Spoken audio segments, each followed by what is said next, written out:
Hello friends, आज के इस वीडियो में हम लोग माइक्रोसॉफ्ट एक्सेल का क्लास कंटिन्यू करेंगे। इसके पहले माइक्रोसॉफ्ट एक्सेल का 2 क्लास हो चुका है जिसमें हम लोग जो है माइक्रोसॉफ्ट एक्सेल ओपन कैसे करते हैं, इसके बाद इंट्रोडक्शन के बारे में बताया और इसके बाद यहाँ से मेनू के बारे में हम लोग जाने। ठीक है, तो चलिए इसके बाद का मेनू जो हम लोग कंप्लीट करते हैं ना, तो सबसे पहले जो है यहाँ से मेनू के बारे में बताया गया। तो होम, इंसर्ट, पेज लोड, ये सब सारा मेनू वर्क कहलाता है और जब भी आपको ऑफिशियल वर्क करना होगा तो इन्हीं सारे मेनू का यूज़ करना होगा।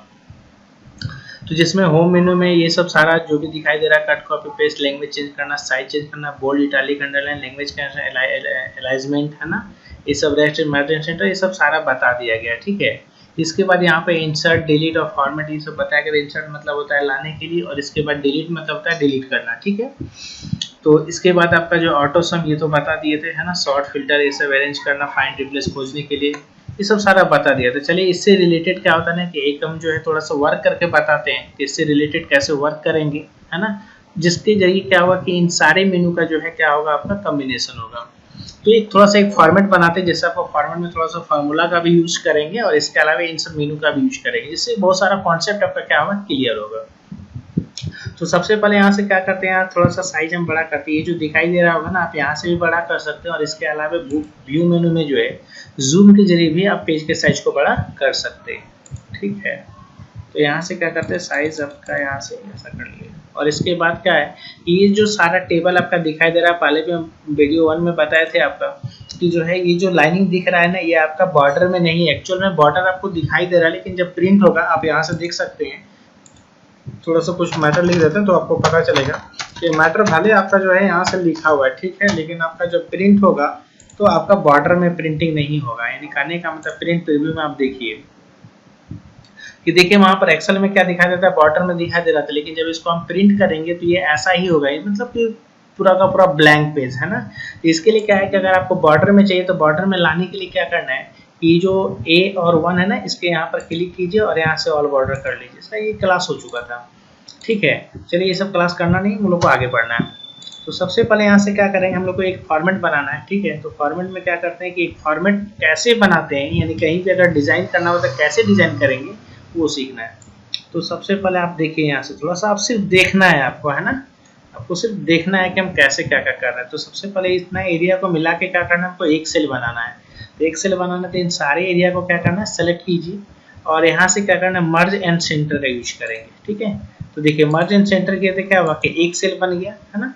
और इसके बाद यहाँ से आप क्या करना है कि मान लेते हैं हमको कुछ लिखना है। ठीक है, तो लिखने के लिए क्या है कि यहाँ से कैपिटल लेटर का यूज कर लेते हैं, है ना, इंस्टीट्यूट ऑफ कंप्यूटर, है ना। इसके बाद अगर हमको एड्रेस देना हो तो यहाँ से राजमहल, साहिबगंज, झारखंड। ठीक है, ये एड्रेस दिया। अब इसको अरेंज करने के लिए क्या करना है कि टेक्स्ट को अरेंज करने के लिए यहाँ से जो रैप टेक्स्ट है इसका यूज करना होता है। ठीक है, और इसके बाद क्या है कि रैप टेक्स्ट हो गया, अरेंज तो अभी हुआ, अभी पता चलेगा जैसे इसको हम अलाइनमेंट का यूज करते हैं। दोनों को पहले सेंटर कर लेते हैं और अरेंज क्या करना होता है, जहां से लाइन चेंज करना है। जैसे कहने का मतलब कि आप देख रहे हो निम्बस इंस्टीट्यूट ऑफ कंप्यूटर लिखा हुआ है और उसके नीचे हम चाह रहे हैं कि राजमहल, साहिबगंज, झारखंड हो। तो इसका मतलब कि टेक्स्ट को अरेंज करने के लिए क्या है कि इसके बीच में आप क्लिक कीजिए और इस लाइन को कंप्लीट कीजिए। लाइन को कंप्लीट करने के लिए आप यहाँ से स्पेस बटन को प्रेस कीजिए, आपका लाइन कंप्लीट होगा, टेक्स्ट आपका नीचे आ गया। ठीक है, और इसके बाद इस टेक्स्ट को क्या करना है, यहाँ से थोड़ा सा मोटा करना है तो बोल्ड कर लीजिए और यहाँ से साइज भी थोड़ा सा बड़ा कर लीजिए आप, ताकि थोड़ा सा हाईलाइटेड दिखे, है ना। और इसके बाद इसका बैकग्राउंड कलर बदलना तो आप यहाँ से इसका बैकग्राउंड कलर बदल सकते हैं। ठीक है, और इसके बाद इसका टेक्स्ट का कलर बदलना तो ये जो फॉन्ट कलर है इसके जरिए आप इसका फॉन्ट कलर बदल सकते हैं, है ना। मोर कलर में जाइए, ब्लू एक्चुअल में मिल नहीं रहा था, चलिए यहाँ से ये ले रहे हैं। ठीक है, ऐसा करके हो गया, है ना। तो ये क्या हुआ कि ऐसा नाम दे दिए। अब इसके बाद क्या है कि इसके नीचे एक हम यहाँ से सेल को थोड़ा सा खींच के बड़ा करते हैं, थोड़ा सा और बड़ा। ठीक है, और इन सारे सेल को मिला के फिर एक्सेल करना है, यहाँ से मर्ज एंड सेंटर करेंगे, है ना। और यहाँ से अलाइनमेंट क्या कर लिए, इसको भी मिडिल कर लिए और यहाँ से लिख लेते हैं पेमेंट प्लान। एक्चुअल में एक फॉर्मेट बनाया जा रहा है, जब फॉर्मेट बनेगा तो आपको समझ में आएगा, है ना। जैसे कहीं किसी स्कूल का या किसी कंप्यूटर सेंटर का या कहीं भी जो एक्चुअल में जो स्टूडेंट लोग जो पेमेंट करते हैं उसका सारा डिटेल अगर देना है तो आप यहाँ पर कर सकते हैं। ठीक है, और इसका बैकग्राउंड कलर कोई और कलर ले लेते हैं।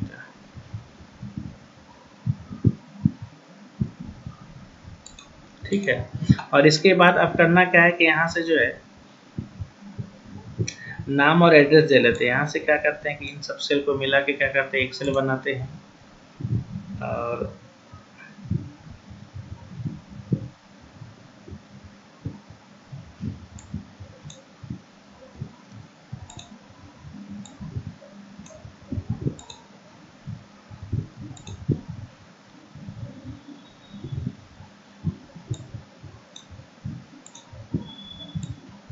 सिर्फ आप देखिए थोड़ा सा आपका जो है बहुत सारा कॉन्सेप्ट क्लियर होगा कैसे हम क्या करें कि फॉर्मेट बना रहे हैं।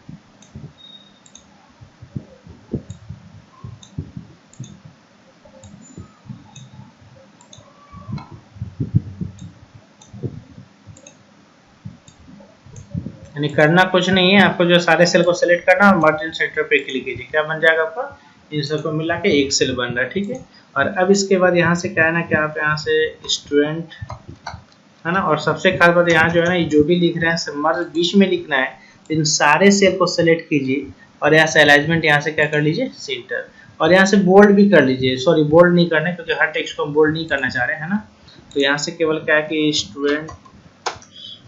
स्टूडेंट नेम है ना, स्टूडेंट्स नेम हो गया, उसके नीचे यहाँ से फादर्स नेम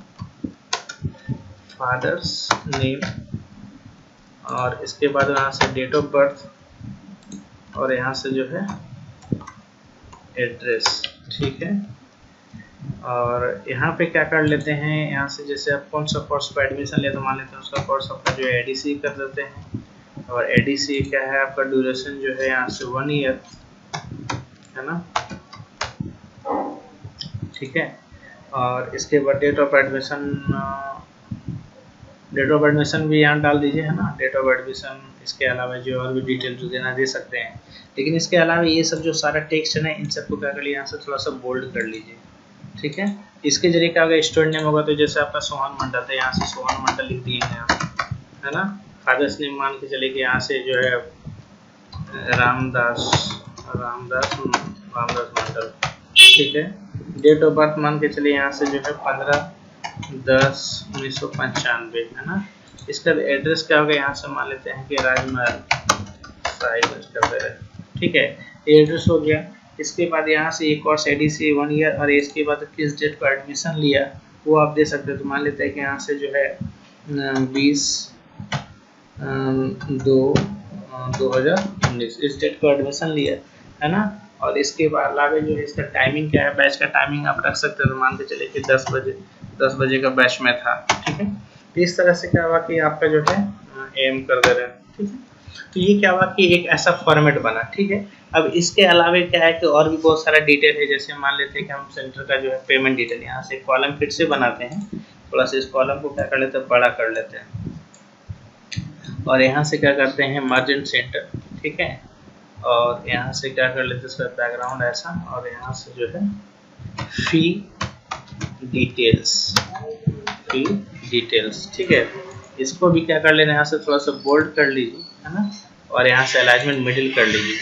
फी डिटेल्स हो गया, और अब इसके बाद अब देखिए जरा सा कि ये तो सेंटर के ऊपर में नाम डाल दिए, पेमेंट डिटेल में ऐसा करके उसके बारे में इंफॉर्मेशन दे दिए है ना। और ये इसके बारे में क्या था कि आपका स्टूडेंट का इन्फॉर्मेशन एडीसी 1 ईयर का था, इतना डेट को एडमिशन करा और ये टाइमिंग था। और इसके अलावा फी डिटेल में क्या है कि मैक्सिमम स्टूडेंट जब पेमेंट करता है तो उसका कुछ ना कुछ डिटेल्स होता है कि एडमिशन क्या था, कितना जमा किया, कितना ड्यूज बता दे। देखिए मेन अभी हम लोग क्या सीखेंगे, तो डिज़ाइन कैसे करते हैं वो भी सीख रहे हैं, और इसके अलावा क्या होगा कि फार्मूला का यूज कैसे करेंगे वो भी सीख रहे हैं। तो देखिए एक सेल पर हम यहाँ से क्या करते हैं कि डिज़ाइन बनाते हैं, जैसे देखिए यहाँ से जैसे इतना है ना, इसको मर्ज इन सेंटर कर लेते हैं, इसको भी यहाँ से मर्ज इन सेंटर और इसको भी यहाँ से मर्ज इन सेंटर। ठीक है, और उसके नीचे क्या आगे कि सेल खाली रखते हैं ताकि नंबर जो है या अमाउंट जो है वहीं पर लिख सके। ठीक है, देखिए यहाँ से फी डिटेल। अब यहाँ से क्या होगा कि टोटल इन सबको भी करना क्या है कि इन सबको बीच में बोल्ड करके लिख करना है इन तीनों को क्या कर लीजिए, यहाँ से आप बोल्ड कर लीजिए, ठीक है, और है ना, और इसके बाद यहाँ से लिखिए टोटल फी, टोटल फी, है ना, इसके बाद टोटल फी पेड, और यहाँ से ड्यूज, ठीक है, और इन सब को क्या कर लेते हैं, अलाइनमेंट जो यहाँ से मिडिल कर लेते हैं, और यहाँ से इसका जो है ना कलर ब्लू कर लेते हैं, थोड़ा सा अच्छा लगेगा, है ना, और इसका भी ब्लू या रेड कर सकते हैं आप, यहाँ से रेड कर लेते हैं, इसका भी रेड कर लेते हैं, है ना, क्योंकि ब्लू तो एक्चुअल में ये नाम दिया हुआ है। बैकग्राउंड इससे मैच नहीं कर रहा, बैकग्राउंड को ऐसा दे दीजिए ताकि उससे मैच करे।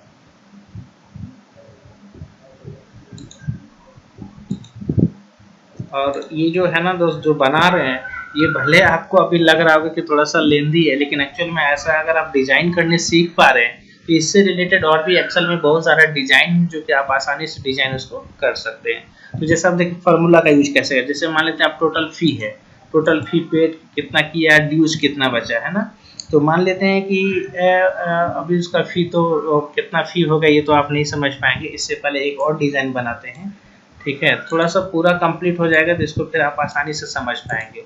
बस सिर्फ अभी आपको तत्काल देखना है कि कैसे क्या क्या हो रहा है ना, इसके बाद लास्ट फार्मूला का यूज आप करेंगे।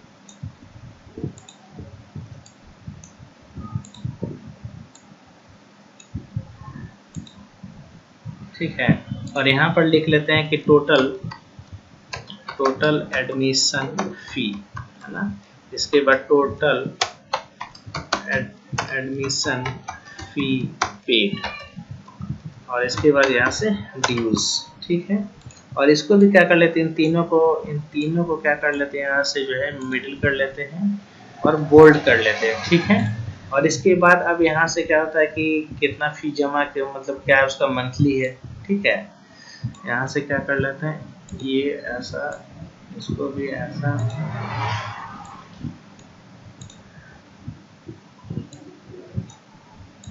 सिर्फ मर्ज एंड सेंटर अरेंज कर रहे हैं, मर्ज एंड सेंटर कर रहे हैं, और इसका लिए बोल्ड इटालिक बोल्ड कर रहे हैं, कलर बदल रहे हैं, है ना, ये सब सारा हो रहा है।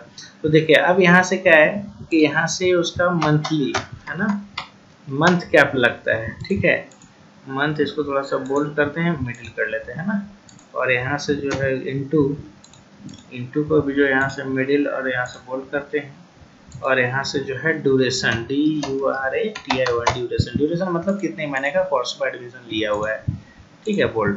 तो अब देखिए यहाँ से क्या होगा कि मंथ मान लेते हैं कि जैसे कोई भी एडमिशन का कोई भी स्टूडेंट जब एडमिशन लेता है तो यहाँ से 500 रुपये पर मंथ है ना, इसको इन सबको भी जो है ना क्या कीजिए कि आप सबको मेरे यहाँ पे रखिए, है ना, ठीक है, मान लेते हैं कि यहाँ से क्या है कि इसको भी ऐसा कर लेते हैं, 500 रुपये कोई स्टूडेंट अगर एडमिशन कराए, ठीक है, 500 रुपये पर मंथ है, ड्यूरेशन कितना है आपका जो है 6 मंथ का, ठीक है, 6 महीना कोर्स में तो 6 हुआ, और इसके अलावा क्या हुआ कि एडमिशन फी यहाँ से 500 रुपये। आप थोड़ा सा समझिए, लिखने से पहले आप थोड़ा सा पहले समझा दे रही, ये तो ऊपर में क्या हुआ डिजाइन बना, ये आपका डिटेल हुआ, फी डिटेल, कहीं भी कोई एडमिशन कराता है तो टोटल पैसा कितना लगना है ना, इसके बाद टोटल पैसा कितना जमा किया, ड्यूज कितना बचा, इसके अलावा जो है टोटल एडमिशन फी कितना है, टोटल एडमिशन फी कितना जमा किया, ड्यूज कितना बचा, है ना, अब मंथली कितना है, कितना महीने के कोर्स में एडमिशन लिया। तो अब थोड़ा सा समझिए, तो कोई स्टूडेंट अगर 1 साल के कोर्स में एडमिशन लिया तो यहाँ से 12 होगा, ड्यूरेशन 12, यानी क्या होगा कि 12 टाइम्स क्या होगा कि वो 500 करके पेड करेगा। इसका मतलब अगर टोटल फी का बात किया जाए यहाँ पर तो उसका पैसा लगना है, टोटल कितना लगना है, यहाँ से इक्वल टू फार्मूला बनाएंगे, इक्वल टू, ठीक है, इक्वल टू, इसके बाद उसका टोटल एडमिशन फी, यानी एडमिशन फी 500 है तो एडमिशन फी 500 लगना है, इसके बाद यहाँ से प्लस, इसके बाद महीना 500 रुपया करके लगेगा तो 500 रुपया करके देना है ना, और कितना महीना देना है तो गुना आपका जो है यहाँ से ड्यूरेशन 12, यानी कहने का मतलब क्या होगा मंथ इंटू ड्यूरेशन, यानी 500 गुना 12, यानी 12 पंचे 60, 6000 रुपया हो गया, और प्लस 500 एडमिशन फी, टोटल उसका फी कितना होना चाहिए था 6500। जैसे ही इंटर प्रेस करेंगे, देखिए यहाँ पे सॉरी यहाँ पे क्या होगा, फार्मूला जो है यहाँ पे फार्मूला जो है यहाँ पे क्या होगा कि A20 इंटू ये है ना, यानी इक्वल टू इस पे क्लिक किए इंटू ये सेल, और इंटू अब क्या होगा ड्यूरेशन पे क्लिक करें, और जैसे ही इंटर प्रेस करेंगे यहाँ पर कितना बताया 6500। ठीक है, तो 6500 बताने का मतलब क्या है कि आपका जो है 500 रुपये महीना है, 12 महीने का कोर्स होगा। इसका मतलब क्या होगा कि 12 पंचे 60 हो गया प्लस 500 रुपये एडमिशन फी, टोटल कितना हो गया 6500। ये 6500 आपका ये टोटल फी है। अब उसके बाद क्या है कि अगर कोई स्टूडेंट अगर मान के चले कि 500 रुपये एडमिशन पे, उसी एडमिशन के टाइम पे 500 रुपये अगर पेड कर दिया, अगर एडमिशन के टाइम पर ही यहाँ से पेड कर दिया, इसका मतलब उसका ड्यूज कितना बचा। तो ड्यूज कैसे निकालेंगे, तो उसके लिए आप यहाँ से क्या करना है इक्वल टू, और इसके बाद यहाँ से क्या करना है टोटल एडमिशन फी, और उसमें हम यहाँ से क्या करेंगे माइनस करेंगे। माइनस क्या करना है कि टोटल एडमिशन फी पेड, कितना आप पेड किए। जैसे 500 रुपये जमा किए तो 500 रुपये पे क्लिक करेंगे, और जैसे ही इंटर प्रेस करेंगे तो देखिए यहाँ पर बैलेंस कितना बचा 0। ठीक है, और इसके बाद यानी कहने का मतलब क्या है कि 500 रुपये एडमिशन फी था, 500 रुपये दे ही दिया तो ऑटोमेटिक है कि वहाँ उसका ड्यूज कितना बचेगा 0 बचेगा। ठीक है, इसके बाद कोई स्टूडेंट अगर मान के चले कि महीना महीना अगर देता जाता है तो इसके लिए आप यहाँ से फी डिटेल आप यहाँ पर भी चढ़ा सकते हैं। ठीक है, फी डिटेल आप यहाँ पे भी चढ़ा सकते हैं। जैसे मान लीजिए कि हम यहाँ पर ना क्या करते हैं कि फॉर्मेट बना लेते हैं कि इतना आप लोग समझ पाएंगे जो है। चलिए ठीक है, थोड़ा सा हम जैसे लिखते हैं, जैसे ये आपका जो है ना एक रिसिप्ट वाला कॉलम बना लेते हैं। ठीक है, ये क्या है अमाउंट वाला कॉलम हम बनाते हैं, बाकी आप लोग अपने से आप लोग समझ भी पाएंगे, आप लोग अपने से करते भी जाइएगा। ठीक है, मर्ज सेंटर यहाँ से अमाउंट सॉरी MOUNT अमाउंट। ठीक है, और यहाँ से उसके नीचे इसको थोड़ा सा बोल्ड करते हैं। ये सब सारा क्या होगा कि आपका खाली होता जाएगा। यानी कहने का मतलब ये हो कि जैसे जैसे आपका महीना लगता जाएगा आप पैसा यहाँ से क्या करते जाएंगे पेड करते जाएंगे। 12 महीने का होगा तो 12 आप जानते हैं। जैसे मान के चलिए कि आप जैसे एडमिशन करा मंथ पढ़ लिया तो अब क्या होगा, जैसे आप 500 रुपये देंगे तो 500 रुपये देने का मतलब क्या है, 500 रुपये देने का मतलब ये होगा कि टोटल 500 रुपये तो आप यहाँ एडमिशन फी में दिए और 500 रुपये यहाँ पे मंथ में दिए, तो इसका मतलब टोटल फी यहाँ से कितना होगा 1000 जमा हो जाए होना चाहिए। तो इसका तो यहाँ पे फार्मूला होना चाहिए। तो फार्मूला कैसे बनेगा वो देख लीजिए। बस ध्यान में रखना है कि जो भी आप महीना महीना लिखते जाए पैसा देते जाएंगे वो सारा यहाँ पर आपका एंट्री होता जाएगा। तो इन सबको क्या करना है एक फार्मूला बना लेना है इक्वल टू। ठीक है, इसके बाद टोटल एडमिशन फी पेड ये दिया गया है प्लस आपका यहाँ जो पहला महीना आप यहाँ देंगे, इसके बाद फिर प्लस यहाँ से दूसरा महीना देंगे प्लस यहाँ से तीसरा महीना देंगे प्लस, ऐसे करके क्या होगा कि आप यहाँ से चौथा महीना देंगे प्लस, ऐसे 12 महीना का होगा तो आप सबको क्या करते जाएंगे जोड़ते जाएंगे। और इसके बाद जैसे ही इंटर प्रेस करेंगे, सॉरी लास्ट में प्लस नहीं होना है, लास्ट में प्लस नहीं होना है क्योंकि लास्ट में प्लस तब देते जब आगे कुछ जोड़ना है। जैसे ही यहाँ से इंटर प्रेस करेंगे तो 500 रुपये ही ड्यूज बता रहा है, क्यों सॉरी 500 रुपये ही पेड बता रहा है। क्यों 500 रुपये ही पेड बता रहा है, क्योंकि अभी तक आप इन सब में पेमेंट नहीं किए, लेकिन जैसे आप पेमेंट करेंगे यहाँ का अमाउंट क्या होगा ऑटोमेटिक बढ़ जाएगा। ठीक है, देखिए इसके अलावा हम यहाँ थोड़ा सा ड्यूज का भी फार्मूला बना लेते हैं। यहाँ से इक्वल टू टोटल फी है ना, अब उसमें से माइनस करेंगे जितना आप पेड किए हैं, और जैसे इंटर प्रेस करेंगे रिजल्ट कितना बता है 6000। 6000 बता रहा है क्योंकि अभी तक आप जो है 6500 रुपये टोटल फी है, 500 रुपये ही जमा किए, इसका मतलब ड्यूज कितना बचा 6000। अब इसके बाद देखिए फार्मूला, यहाँ से क्या है कि थोड़ा सा फार्मूला देखिए, यहाँ से सबको मिडिल कर लेते हैं ना। अब देखिए फार्मूला क्या है कि जैसे यहाँ पर 500 रुपये आप देंगे तो ऐसे देखिए जैसे यहाँ 500 रुपये देके हम इंटर प्रेस करें तो यहाँ का वैल्यू जो यहाँ ये जो वैल्यू है ये वैल्यू आपका यहाँ पे 1000 होगा, और जैसे ही यहाँ 1000 होगा तो यहाँ का वैल्यू क्या होगा कम होगा, क्योंकि आप फार्मूला ही यही लगाए कि इस सेल में से इस सेल को माइनस किए, जैसे माइनस किया तो जो ड्यूज बचेगा यहाँ पर शो करेगा। देखिए इंटर प्रेस की क्या हुआ, यहाँ पे 1000 हुआ, यहाँ पर कितना बचा 5500 ड्यूज बता। जैसे फिर आप यहाँ से 500 रुपये टाइप करेंगे और इंटर प्रेस करेंगे तो यहाँ पे 1500 होगा और यहाँ पर 5000 होगा। फिर यहाँ से 500 रुपये आप जमा करेंगे, फिर यहाँ से इंटर प्रेस कीजिए, यहाँ पर देखिए क्या हुआ 2000 हो गया, यहाँ पे ड्यूज कितना हुआ 4500। फिर आप यहाँ से 500 रुपये जमा कीजिए, इसके बाद जैसे इंटर प्रेस करें तो देखिए यहाँ का वैल्यू 2500, यहाँ का वैल्यू 4000। इसका मतलब यहाँ पर एंट्री करते जाएंगे, यहाँ का वैल्यू बढ़ता जाएगा और यहाँ का वैल्यू घटता जाएगा। ये फार्मूला है। ठीक है, तो ये था दोस्त कैसे हम लोग जो है फार्मूला पर जो है काम फार्मूला कैसे यूज करते हैं, एक्सेल में फार्मूला का यूज कैसे करते हैं वो हम लोग सीखे। और सबसे खास बात क्या है कि हम लोग होम मेन्यू के जरिए ही क्या हुआ कि हम लोग डिजाइन भी कर पाए, कहीं पे भी जाने का जरूरत नहीं पड़ा, यानी किसी भी मेन्यू में नहीं जाना पड़ा, होम मेन्यू से क्या हुआ हम लोग डिजाइन कर पाए। तो अगर आपको ऑफिस वर्क के दौरान अगर आपको क्या है कि खुद का डिजाइन करने दे तो आप खुद का डिजाइन भी कर सकते हैं। और इसके अलावा डिजाइन करने में अगर फार्मूला का यूज किए तो थोड़ा धीरे धीरे हम लोग फार्मूला भी सीखेंगे, ठीक है। तो फार्मूला का यूज कैसे करते हैं वो भी हम लोग सीख पाए, ठीक है। और अगर आपको लगता है कि मान के चलिए कि और भी बहुत अच्छा से सीखना था, आप धीरे क्लास को ज्वाइन हम मतलब रहिए, हमेशा क्लास के साथ बने रहिए। इससे क्या होगा एक एक मेनू को हम क्या करते जाएंगे, धीरे धीरे कंप्लीट करते जाएंगे। तो दोस्तों ये था मेरा वीडियो, इसके बाद हम लोग मिलेंगे फिर नेक्स्ट वीडियो में।